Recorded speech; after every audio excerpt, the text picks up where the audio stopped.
continue discussing dynamics on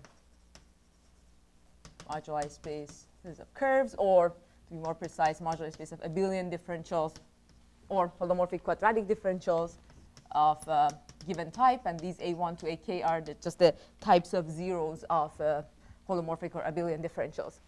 And so what we discussed in the last two lectures are basically looking at open problems which are closely related to the action of SL2R on these spaces using flat structures, flat structure of a holomorphic or abelian differential with given types of zeros.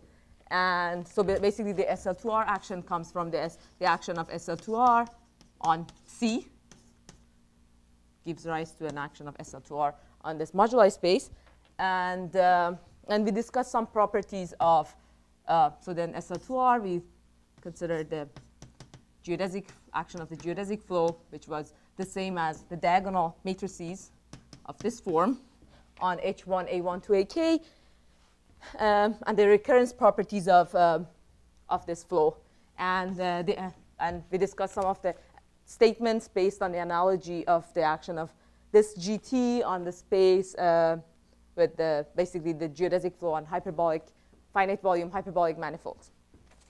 And so but the goal was basically trying to understand SL2R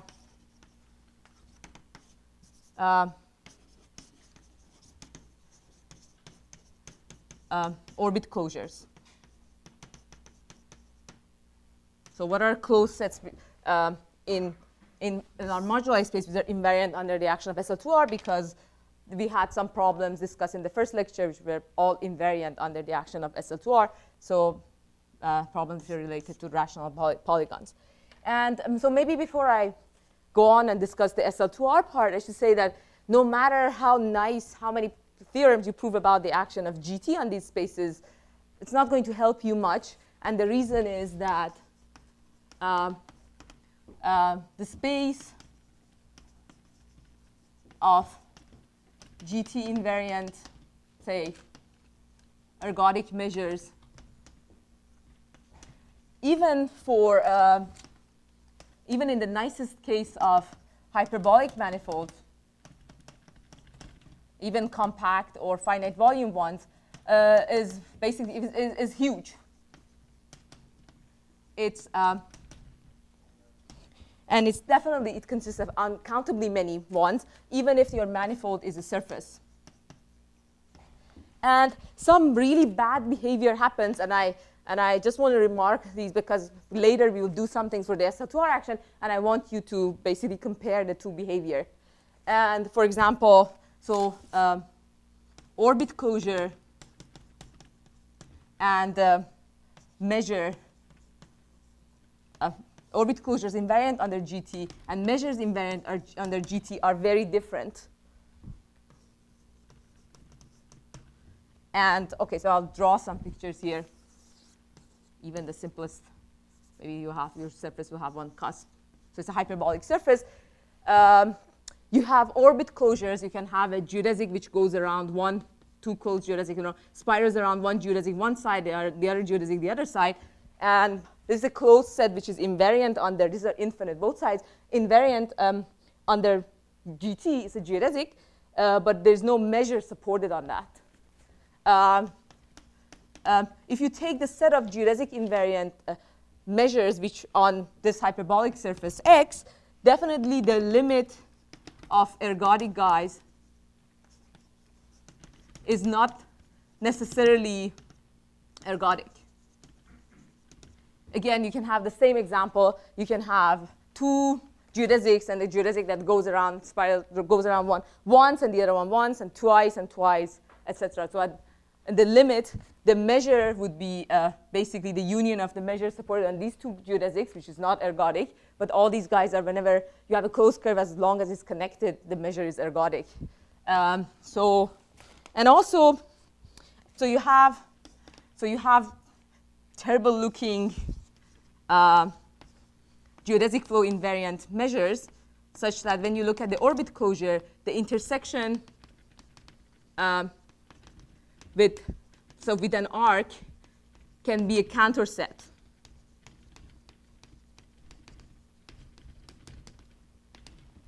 So there's no way to control the shape of these kind of measures. And the other thing is that there are a lot of dense orbits which are not equidistributed.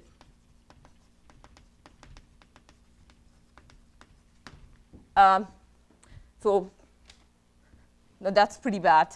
And in fact, the space of all these geodesic flow invariant measures on a given compact surface is a very nice space, and it has rich structures. The whole Teichner space embeds into that. There are a lot of RKs embedded into that. So it's a huge space, and it's nice to study, but you can't classify anything. And maybe I should one more thing. They are that we discussed maybe last time. Geodesics can diverge to infinity.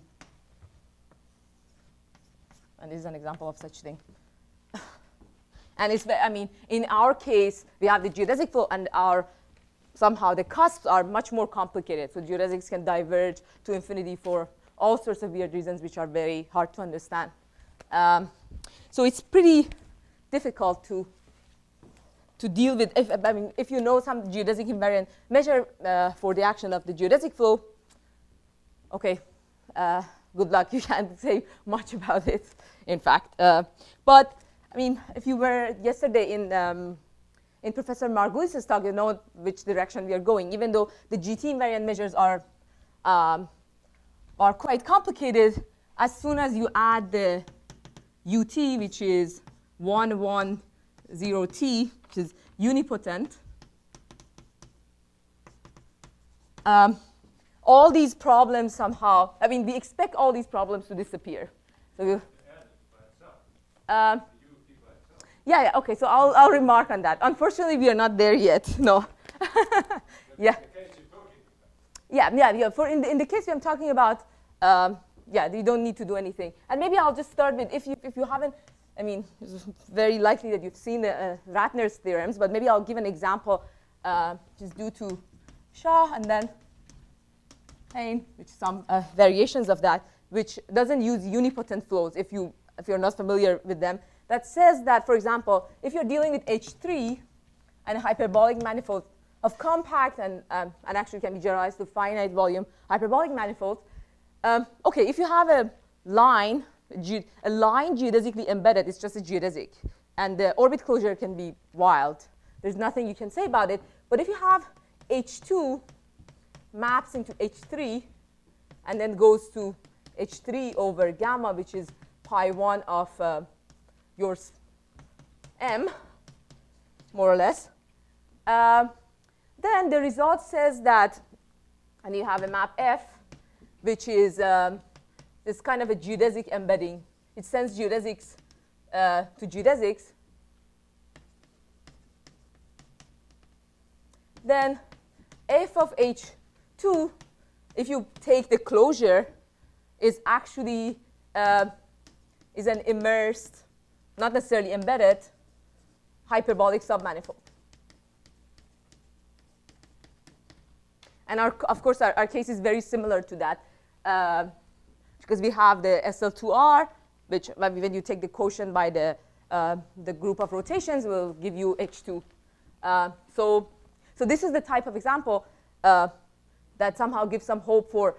I mean, they're all the hyperbolic submanifolds of a manifold. They're a very nice set of things basically inside H3. So it can be so wild, and these are all based on results of Ratner's theorem, which says that in general, so this is the general, but we don't use this, so generalizes basically, I mean, this theorem uses Ratner's theorem, so it's one of the applications, but it's the more general case of this, that if you have a G, which is just any Lie group, basically, say connected, if you have a gamma, which is a lattice, and you have U, which is just generated, you can imagine that U is a one parameter family of unipotent matrices inside G. So So that means U minus I has it's a nilpotent matrix. So but even if it's generated by unipotent elements, you can look at G over gamma, and then the orbit closures of Ux for each x in X, the Ux bar is again homogeneous, which means that you can find some H inside G such that this is basically H over some gamma 1. It doesn't say that it's easy to classify all these things, but it says that they're all homogeneous. And I mean, it's a great result that I can't definitely do justice to just today by, there are so many applications that you have probably seen in different places, but maybe I should mention, so this is, there are related results and different treatments due to Margulis and Tomanov, and then Margulis, Danny, Margulis, and then basically I don't want to go to details of all the things you get from Ratner's theorem, but it's stronger than what I sketched here. So it says that the orbit closure is homogeneous, but it also says that all these things that I somehow remarked are going to behave completely differently from the geodesic flow. Basically, orbit closures and measures are the same things. So every orbit closure is a support of an invariant measure, which fails here. Limits of ergodic measures are ergodic, which is a theorem of Moses and Schaap based on Ratner's theorem. So you have to use a little bit more to do it. And what actually Ratner also did was also the invariant measure. So maybe a part of the theorem is that instead of looking at orbit closures, even if you are interested in orbit closures, you can start with invariant, U-invariant ergodic measures are supported on basically the orbit closures. And basically what it says is that there is a measure, there's a unique ergodic measure on this, the orbit closure of Ux, which becomes equidistributed with respect to some kind of harm measure on Ux bar. So basically, density of an orbit and the equidistribution are the same thing.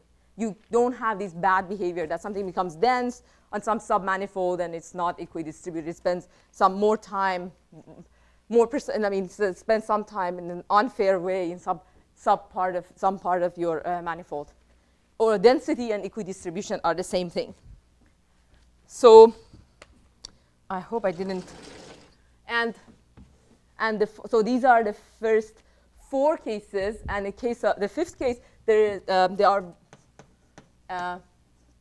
Margulis and Danny, which is actually quite important for applying Ratner's theorem almost in any non-compact set, prove that these unipotent flows are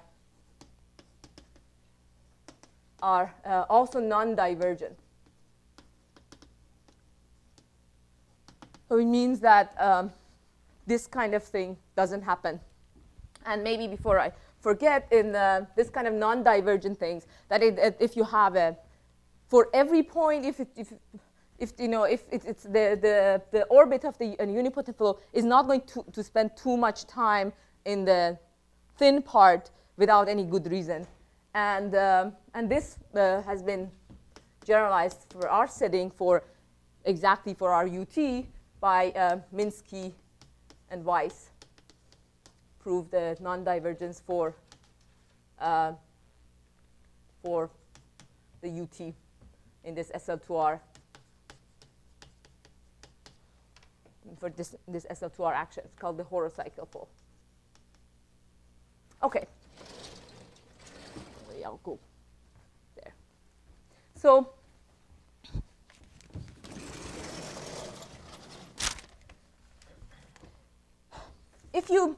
the Ratner's theorem is very general, but even if you go back to here, the case of hyperbolic surfaces,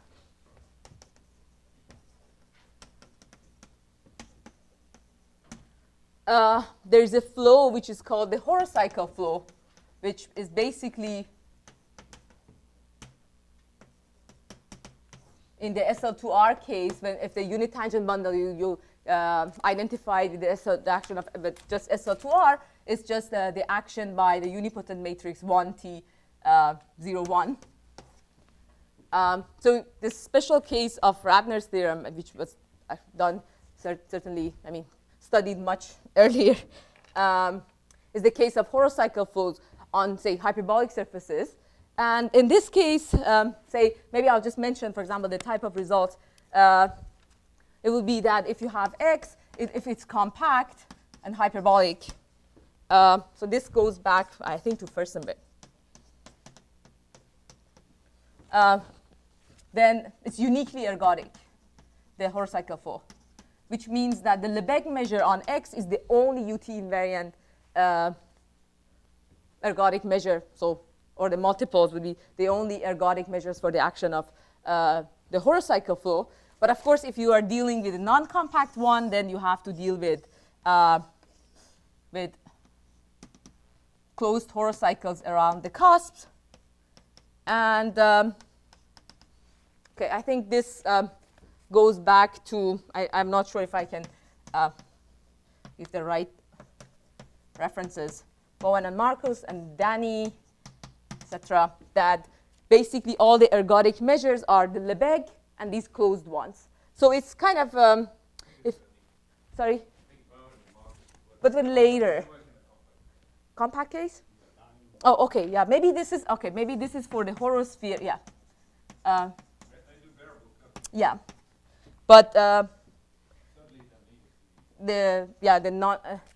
non-compact, but okay, maybe this is for horospheres. So we'll see that the closed horocycles, of course, there are uncountably many of them. You can move them by the geodesic flow, go to infinity, but somehow apart from that issue, if you're dealing with some compact part, there are not so many of them. There's all the, they become equidistributed from the other side. But everything is either closed and or becomes equidistributed. And when it's closed, when the corresponding geodesic goes to infinity, and when the corresponding geodesic comes back to the thick part infinitely many times, then the horocycle that you are dealing with becomes equidistributed. And so in our setting, what we would like to get is a statement about all UT invariant ergodic measures, all UT invariant ergodic measures for the action of the horocycle flow. And this is, I don't think it's very difficult to get, or there are some results known that I will mention, but some special cases. So the nice thing about our case, the case of H1, A1 to AK, the problem is that it's not a homogeneous space.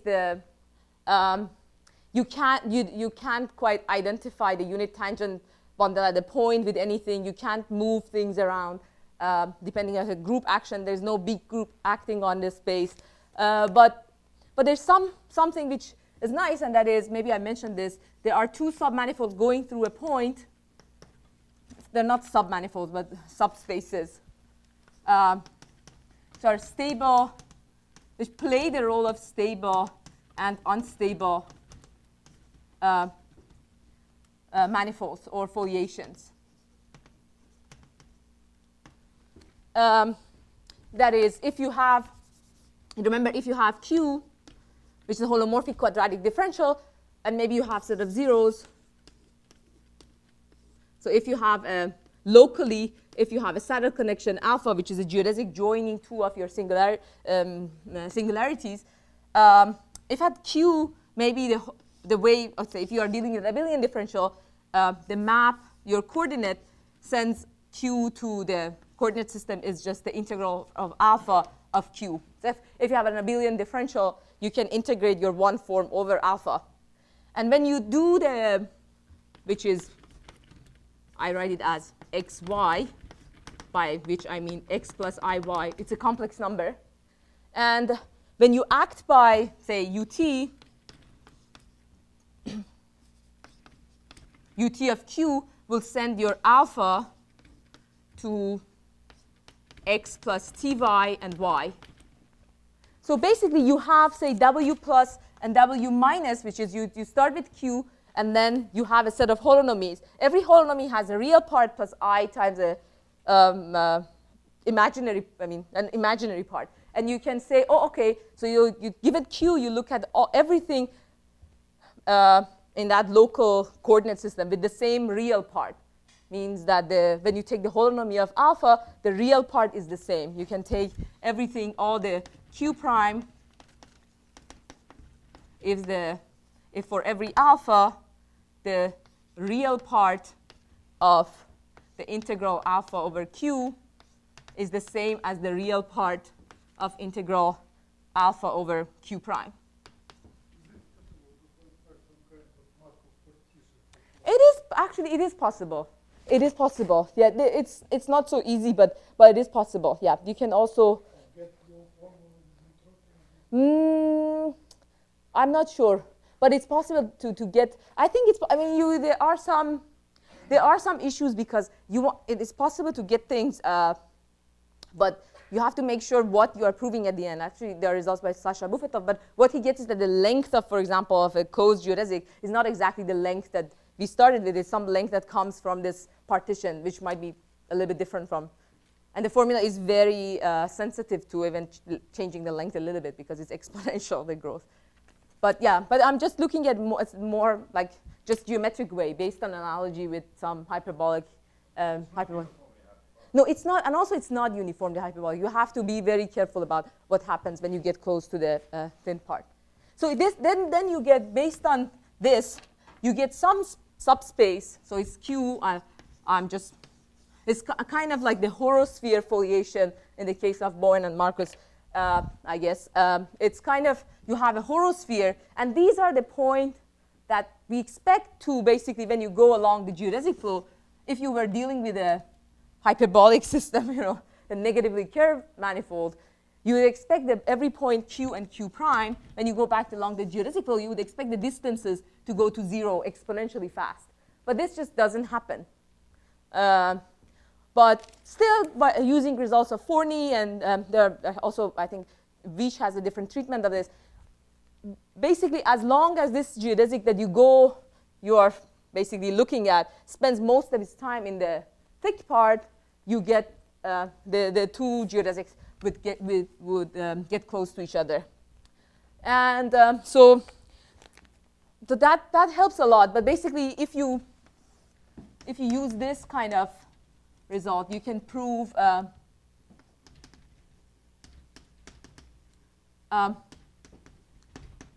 joint with Lennerstrauss, that you can prove that any what I call horosphere invariant, but by which I mean it's almost, you can write it in terms of somehow differently, that there's no, it's not vague, but since I'm not going to talk about it much more here, I just keep it vague. So the horosphere is that you have Q and you have all the horosphere of things. Sorry? What's the size of a horosphere? What's the dimension? It's half the dimension of the space, of the whole space. Yeah. So it's nice, yeah. Yeah, it's maximal. Yeah, it's quite, yeah. So if it's an invariant measure, is geometric. And in the case of, for example, so you see here we have a statement that I didn't write down, but what happens for hyperbolic surfaces is that if you have a geodesic which is recurrent, then the corresponding horocycle becomes equidistributed. That's part of the theorem in the case of hyperbolic surfaces. And the same thing, maybe the result for the recurrent ones, they're also done by Ursula Hamstadt,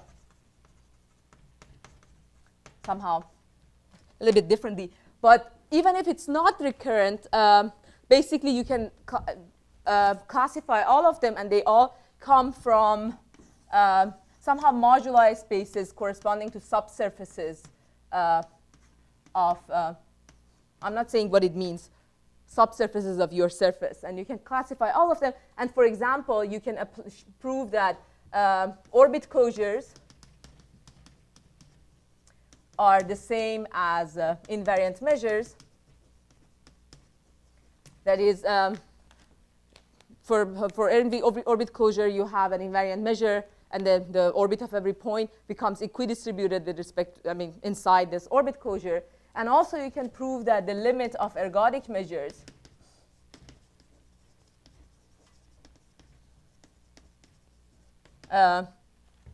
is ergodic. So it's very similar to what happens for hyperbolic surfaces and the horocycle flow. I mean, this would be the analog in some simple case. For, Maximal yeah. Things to identify these Yeah. This is pre-Ratner. The only tricky part here is to get all of them. The fact that the recurrent ones become equidistributed is basically a mixing argument, and but the problem is the cusps here that you have to deal with carefully. But it's somehow, if you had some weird measure which is invariant on the horosphere flow, that would be a counterexample for any kind of conjecture for horocycle flow invariant measure. But you want to analyze this case. And there is no geodesic flow invariant condition, so it's just something only about something that you can do without using the geodesic flow. But that's almost the end of the story. And they are also for UT invariant measures. They are on H1, A1, AK. They are results by there's some special cases by Markov, Morris, and Eskin, and Kalta, and Wortman. I'm not going to tell you much about what they are, but it's kind of either it's low genus for genus 2 in some special cases, and this is also for things that come from beach surfaces, and you have mark points. So these are very special cases, and in all these cases, you have some subset of this modular space. You have the action of UT, and the result is that all UT invariant ergodic measures are nice, but it's kind of very, very special cases. And that's I think that's the end of the things we know about the UT invariant ergodic measures, unfortunately. And for our applications, what matters, for most of them, you get stronger results if you know UT invariant ergodic measures. But I'll see. Maybe I'll remark what goes wrong if you want to do Ratner's theory. But what I want to discuss for the rest of the lecture is that some results about measures which are invariant under the upper triangular matrices here. So the space, basically the group generated by GT and UT. So I'll remark on this theorem after I state it. So first of all, on H1, A1 to AK, any P invariant measure. Okay, I'll add ergodic, but it doesn't matter. Is also SL2R invariant. Let's see why we care about this. And the second one is that, so we want to say what all SL2R invariant measures are. And okay, we can't, the known ones, what are the known SL2R invariant closed sets in these spaces? So sometimes the nicest one in some sense are the ones which will give you a surface in the moduli space. That is, you start with Q, it's a copy of H, your SL2R, or the unit tangent bundle of H, that you send into H1.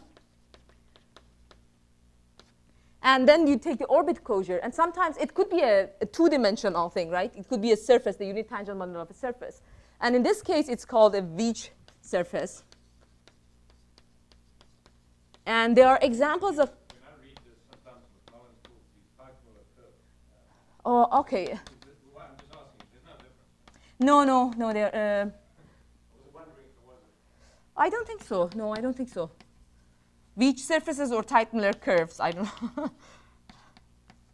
And if Veitch had examples of these, like if you start with the regular n-gon, Veitch proved that if you glue the parallel sides and they get the surface and then look at what you get in the modular space of abelian or quadratic differentials, it would be a surface, closed surface. I mean, it's not a compact surface, or you always have cusps. But there are examples of this by different people. Ward, I don't know. They are here and there. You see some examples. It's usually difficult to prove that you get a Veitch surface. There are very interesting results by Martin Muller and, okay, of course, Veitch and by many other people.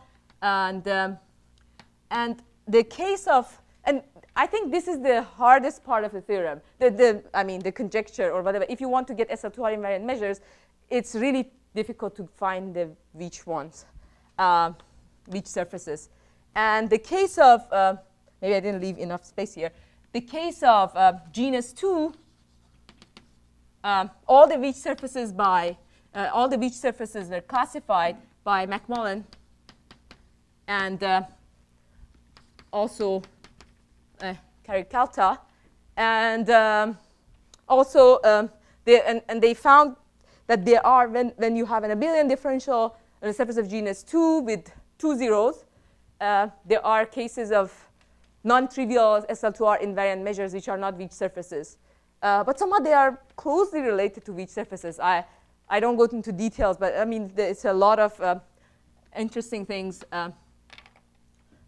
related to just genus 2, the dynamics of SL2R in this genus 2 case. And the very interesting idea that would give you quite interesting results, even though you still have to work hard to get the classification statement, is that you can reduce the case of genus 2, you can reduce the problem or get a lot just by using Ratner's theorem for the product of hyperbolic surfaces. So it's just Ratner's theorem for SL2R divided by SL2Z cross SL2R divided by SL2Z, and the action of SL2R by like diagonal action. That's already quite difficult to prove that things are like you have the invariant measures can be classified in a nice way. So that's already a non-trivial statement. And in case of genus 2, what at least maybe I know more about McMullen's approach.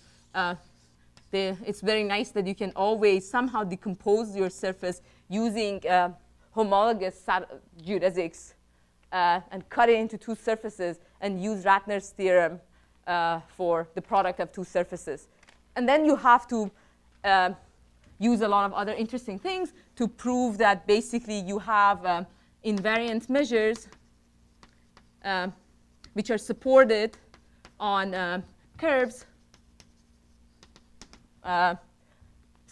which have basically whose Jacobian has real multiplication by quadratic form. I mean, they are interesting. They're related to Veitch surfaces, but also what they show, and then what Martin Muller actually generalizes for in the general case, even though he doesn't get new examples, is that if you have a Veitch surface or some of these invariant measures, then the actual curve, you don't see any symmetries on the curve, but the Jacobian will have some extra symmetries. The endomorphism will be bigger, but still you can't get invariant measures, just some necessary condition. But there's a lot of very interesting work that goes into the classification in the case of genus 2 already. I hope I didn't miss anyone's work. But basically what happens is that if you have SL2R invariant measures,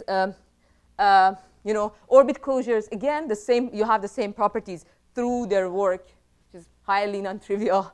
But orbit closures are the same as invariant measures, and limit of invariant measures are invariant measures, and all these things. You have the same things. And so what I want to, the theorem 2 is that if you have SL2R invariant measure. So any ergodic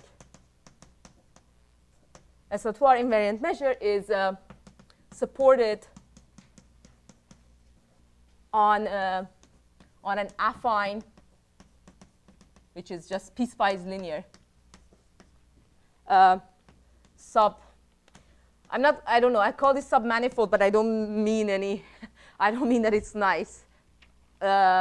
Locally piecewise linear subspace of H1, A1 to AK. So remember that locally H1, A1 to AK is a piece, it's locally linear. And the coordinate is just the holonomies around closed curves and holonomies around some geodesic, some lines basically joining singularities and some closed curves.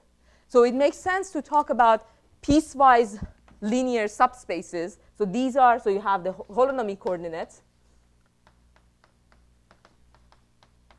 And basically what it says is that locally around the point Q, your space is given by the solutions of finitely many linear equations in terms of the holonomies around the curves and saddle connections. And maybe I'll write something here. You get a new treatment of Mullen. The proof is completely different. So here here is a corollary and remark.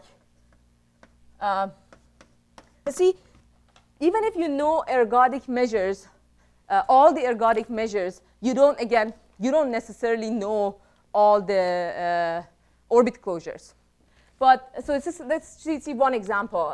So this is if you have one example, if you have an action of Z, so you have a transformation, measure-preserving transformation on your space X, and then in this case, if you know things about ergodic measures, you would get things about orbit closures. Because if you have X, Tx, Tnx, you can get a sequence of measures by taking the average of, so measure of mu is just I don't know, T of it's like if you want a measure of a set, you can take T of, or maybe I should do it with minus in general because T inverse is measurable. T inverse of U, a measure of U, measure of T inverse of U, plus measure of T minus N of U divided by N. You can read my handwriting. Okay, so you get a sequence of measures. And this measure, this is a very nice but simple trick in ergodic theory. So these measures, any weak star limit of nu n is again T invariant. Or you can start with X and take Tx, Tn of X, and just look at the measure, the counting measure on X, the Tn of X, and divide it by N. And you get this way, you get measures which are invariant under T. And if for example, if you start with a uniquely ergodic system, you say all these nu n's should tend to that unique one. Or if you can classify all T invariant measures, the limit of all these nu n's should tend to one of these measures or some of these measures or whatever. But you get, by taking a measure which is supported on X, Tx to Tn of X, basically from the measures you can say something about orbit closure. It's just because it's Z. But you can't do this in SL2R. So unfortunately, SL2R is because it's not amenable. If you start from SL2R, if you know all the ergodic measures for the action of SL2R on any space, and okay, so what do you know about orbit closures? You can embed your SL2R and then take the measure which is invariant on bigger balls and take limits. But the limits won't be invariant under the action of SL2R. The limits will be what is called stationary measures. So maybe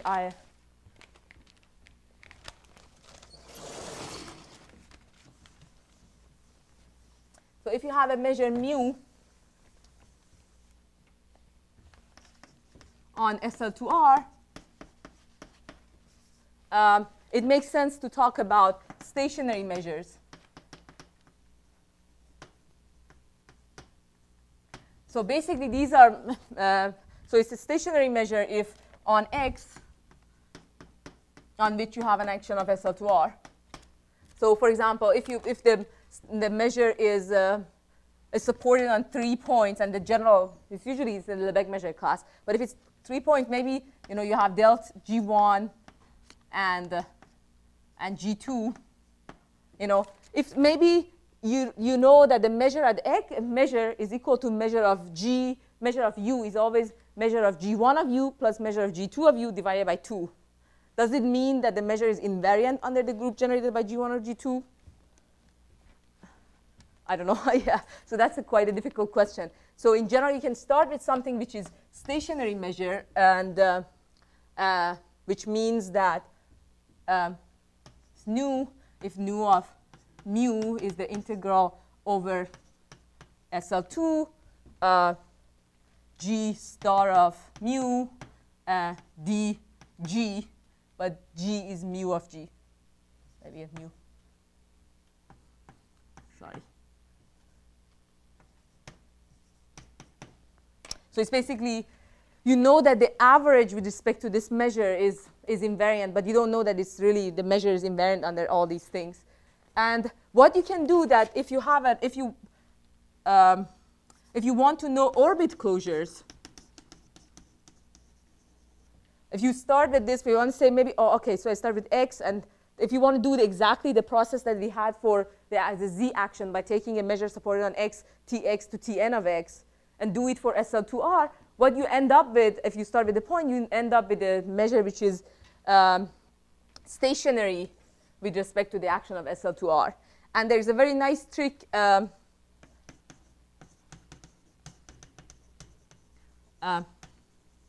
stationary measure. And it's not clear at all if it's invariant or not.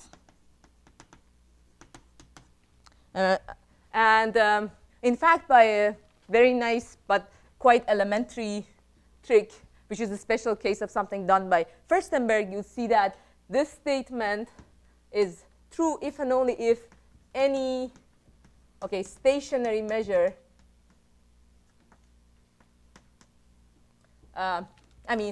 where mu is very nice, mu is nice, is somehow supported on some Lebesgue. It's not, unfortunately, we don't get it for something which is supported on finitely many points, but with respect to something which is nice, any stationary measure, or SL2R stationary measure, is actually invariant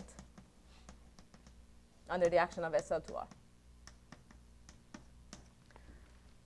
So what this implies, I'll get rid of my remark.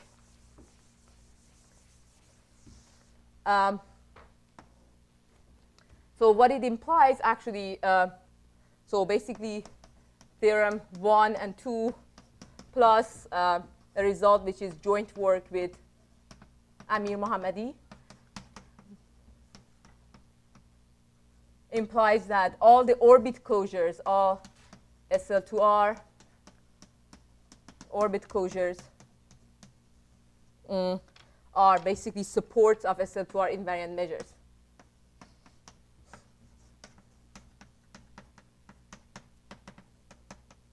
And therefore, they are all piecewise linear. They're all piecewise linear subsets of your H1A1 to AK. And I should say that all the known results for now are either related to some weak surface, or they are basically some kind of things that you get by taking like ramified covers of all like abelian differentials of a certain type. But we are not claiming anything. So there is no analog of the homogeneous sub. No, there's not much. But nobody's making them. Yeah, I suspect that but there are no non-trivial examples. All the examples, known examples, and there are some finite results and some genus 3. There's some work by Moeller and Bainbridge, and there are different types of results to say the only, like in genus 3, there are only finitely many types of weak surfaces, or everything is, or like if you put marked points, or like all the special cases which are known as everything is either ramified covers or something which is related to a Veitch surface. So it's quite. So that's a separate question. That's a separate question. Your work reduces the Borel invariance to SL2. Yes. So first of all, I want to say that P invariant and SL2 invariants are the same, and SL2 invariants and orbit closures are the same. But this uses some. It's very similar to what happens. You have to say that the orbits don't spend so much time close to some submanifold, and it's kind of what was used by Eskin and Moses and Margulis. And how we treat the infinity, if you treat submanifolds like infinity and some results like that, you get that SL2 invariant, and the orbit closures are the same. So I want to actually say a little bit about the proof. So let's see where.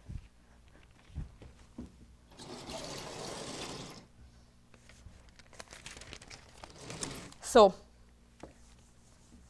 why Ratner's type argument seems that it doesn't work. So if you were in Professor Margulis's talk yesterday, maybe you noticed he mentioned something about proof of Ratner's theorem and how you get that all the if you have a unipotent, say, one parameter subgroup, you want to say all the invariant measures are very nice. And as you see, the first step, you have something which is invariant under one parameter subgroup, and you want to get extra invariant under something else. And what is used in these results is something called polynomial shearing or polynomial divergence of Horo cycles. And I draw a picture here, since you hear it from a non-expert, so it's not so good if this is the first time you hear it, but I'll just tell you my understanding. So if you have 2 points which are very close and very generic for, and say this is the orbit of UT, and you want to say get an additional invariance under some other direction. So you can analyze really how, if you start with 2 points which are very close, how UT of Q and UT of Q prime diverge. They diverge very slowly.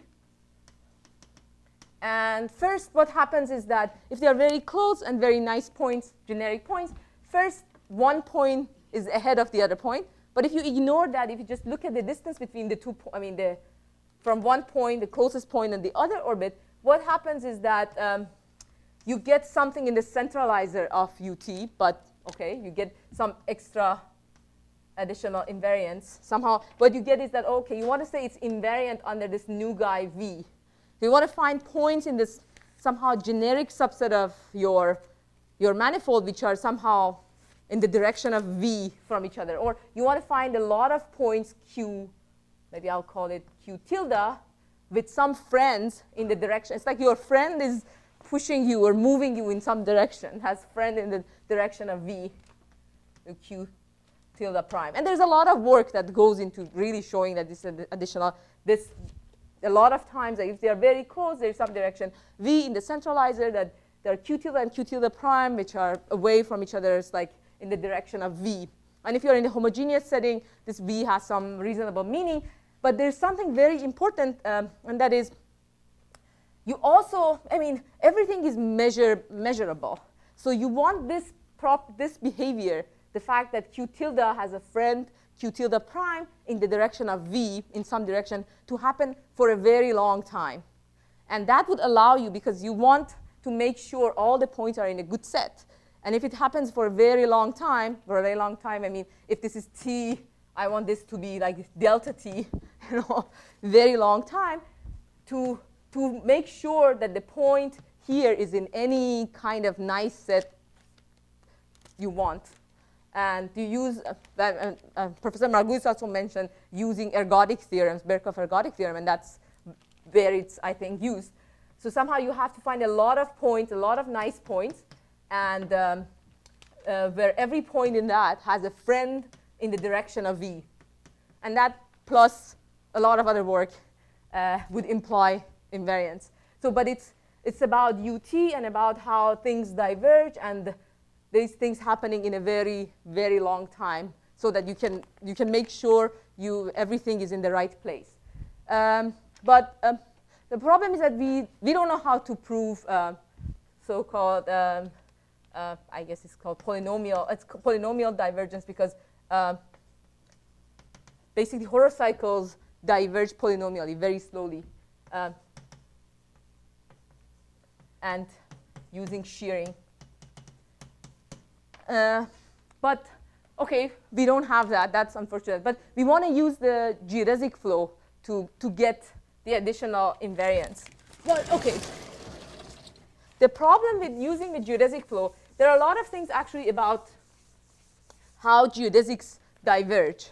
Basically, that's all from multiplicative ergodic theorem that I maybe hopefully mentioned quickly.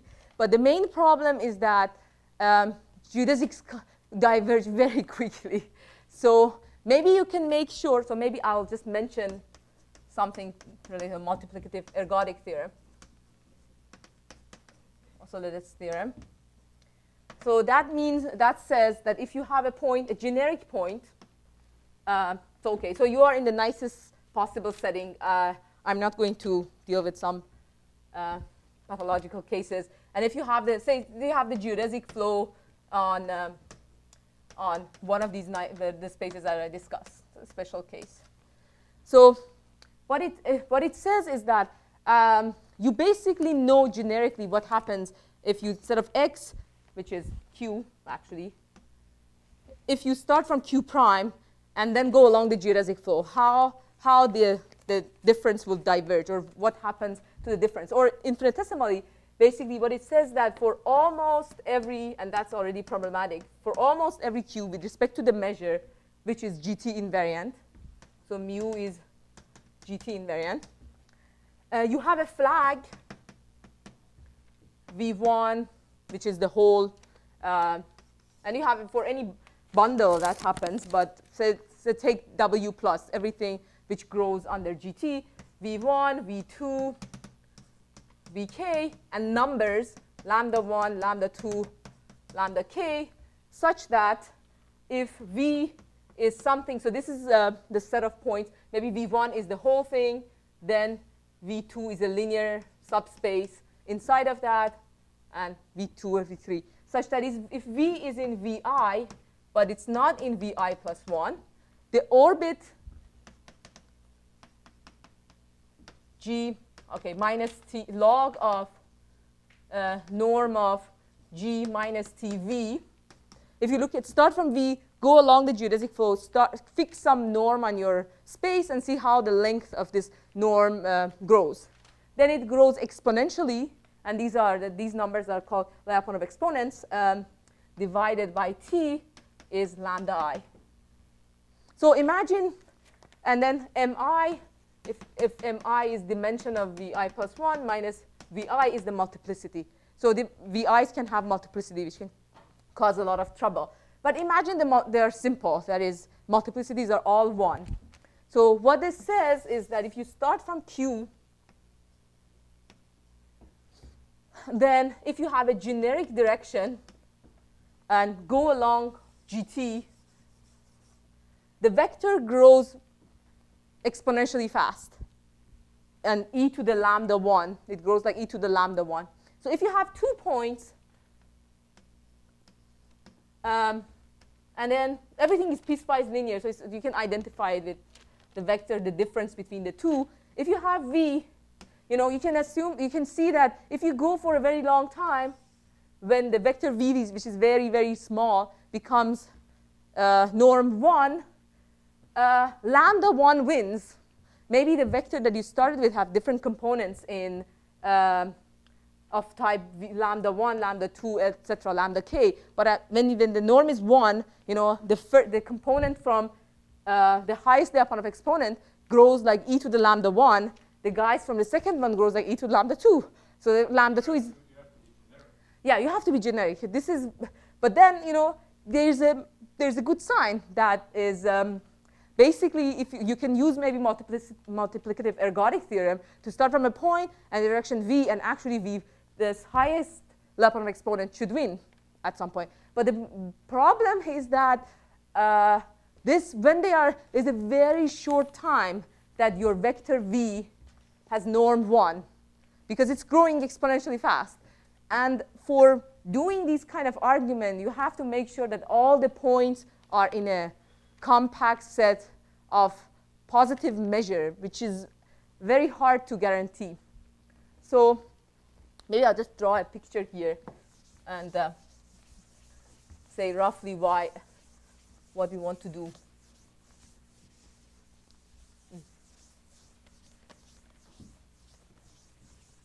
So this is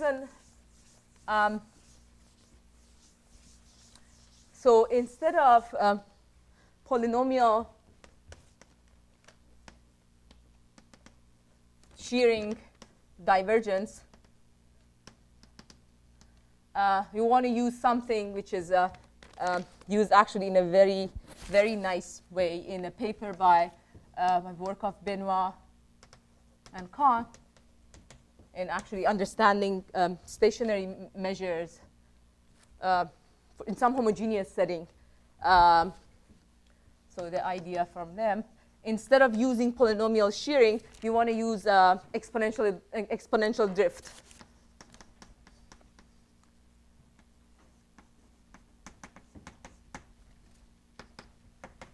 And OK, let's see what I can say about this in a few minutes. So what they do is that if the setting is very different, they have a stationary measure, and instead of the geodesic flow, they have a random walk. But in some sense, it's similar that you know that there's some exponential drift. If something very fast happens for a very small period of time, your vector v is in the direction of v1. And what you want to get is that you want to find a lot of points q with friends in the direction of v, which is related to the highest Lyapunov exponent.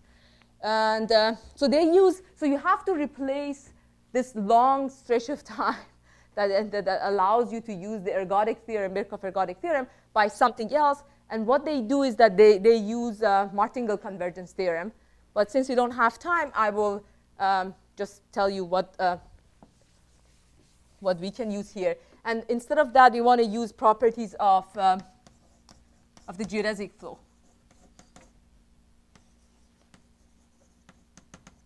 And maybe I'll just draw a picture and the notion of entropy.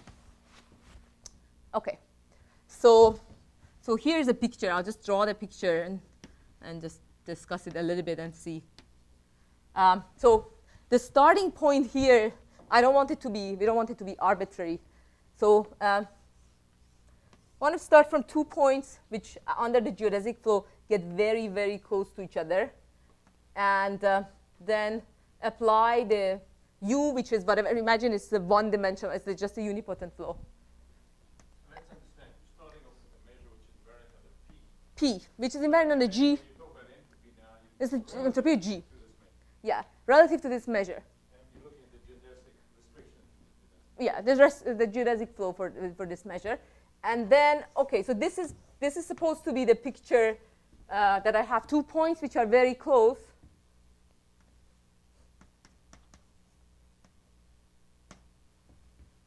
And I'm supposed to capture at some point, maybe I'll call this, Q prime, Q1 prime, Q2 prime. And I draw it like this too. I'll see if I can say something about it in a few minutes.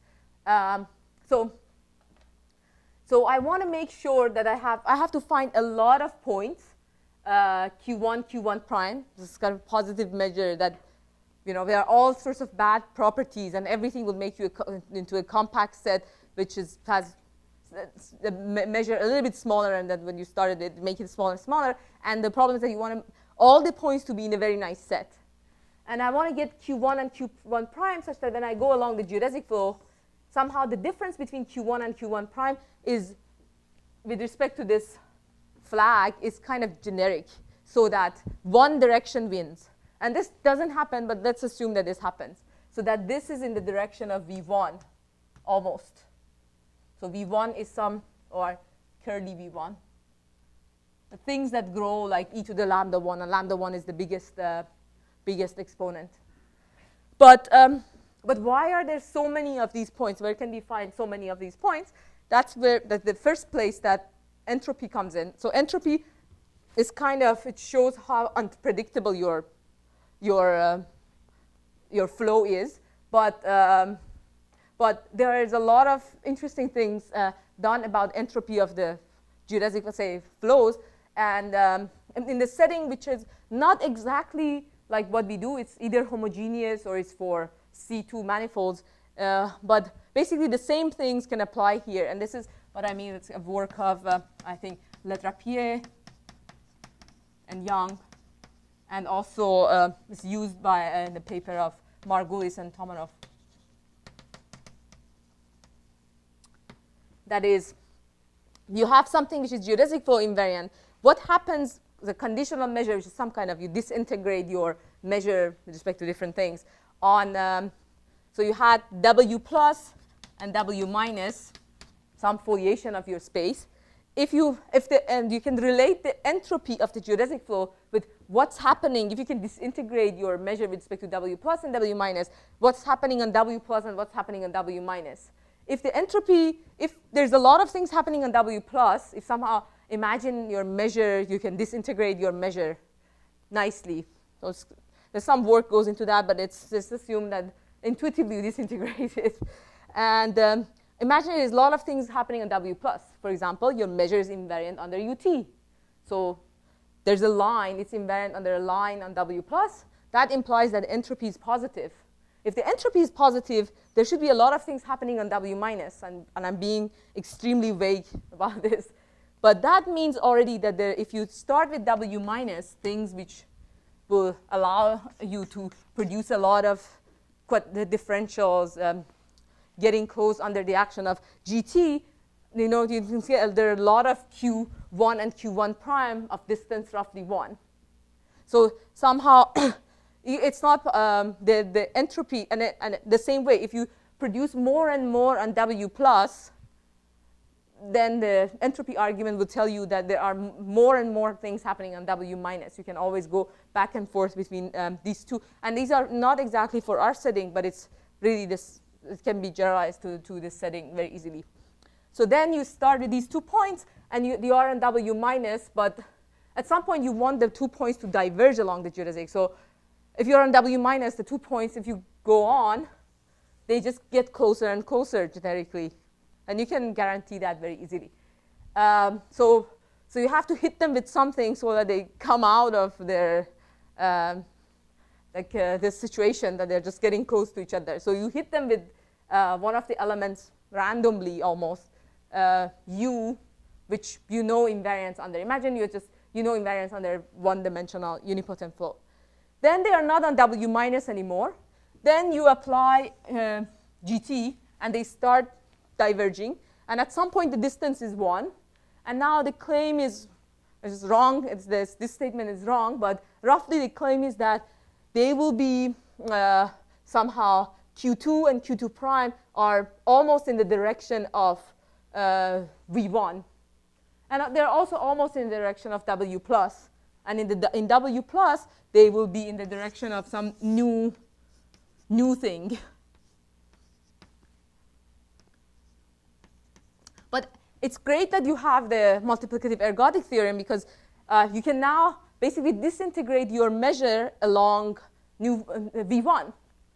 And that's the type of argument that's used also in Benoit and also in Ratner's theory, I guess.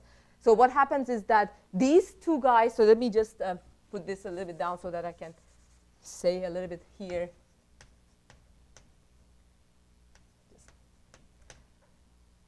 In the limit, say you can make sure that these two are along V1. And you know there is a notion of conditional measure along V1 that you want to say it's Lebesgue if it's invariant under this V1, whatever it means. And this is very much, I mean, this is more or less like, it goes like this. Because if you go along GT, basically the 2 points get very close to each other. And if you have the direction of V1 here, imagine if it's something completely well-defined, and it's continuous on your space, which Unfortunately, it's not. But it's continuous on a big compact set. Then the 2 points are very close, so the conditional measure, whatever it is very close at these 2 points if they vary continuously or uniformly continuously. On the other hand, from here to here, all you are doing is you are doing GT, U, and GT. And the measure and everything, conditional measures, and everything is invariant under GT and U. So the conditional measure here and here are the same. On the other hand, the conditional measure here and here are the same.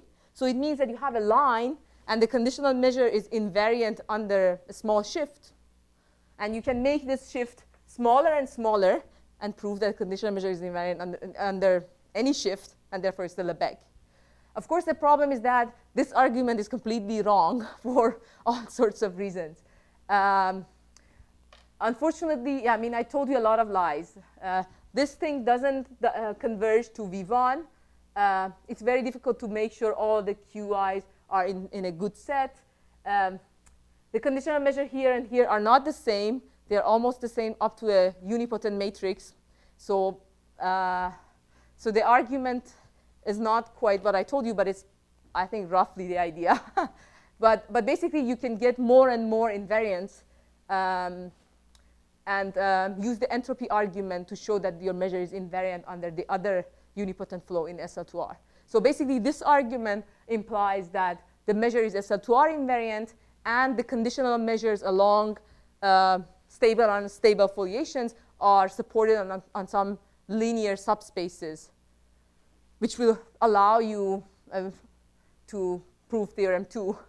So it's sort of still you don't know that the measure is Lebesgue, because it's possible that along all stable and unstable things it's linear, but in between you have a Cantor set of things getting close to each other. But maybe I'll stop here.